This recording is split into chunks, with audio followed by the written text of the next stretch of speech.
আল্লাহ রব্বুল আলামিন সূরাতুল হিজরের 43-44 নম্বর আয়াতের মধ্যে বলেন, ওয়া ইন্না জাহান্নামা লামাউইদুহুম আজমাইন, নিশ্চয়ই জাহান্নাম তাদের প্রত্যেকেরই প্রতিশ্রুত স্থান হবে।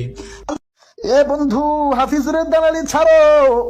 আল্লাহ তাআলা এত নাজ নেয়ামত দান করছে, এত সুন্দর কণ্ঠ দান করছে, কারো দালালি করার জন্য না, একমাত্র জন্য বলি, কারো দালালি করার দরকার নাই, কারো সুর নকল করার দরকার নাই।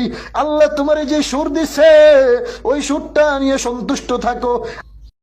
এরে তুই যে আমারে নসিহত করলি, তোর গলায় তো হাফিজুরের আওয়াজ শোনা যায়।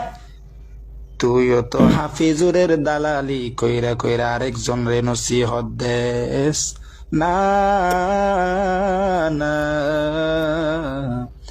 আরেকজনের দালালি কইরা কইরা অন্য জন রে নসিহত দিস না। ভালো হয়ে যাও।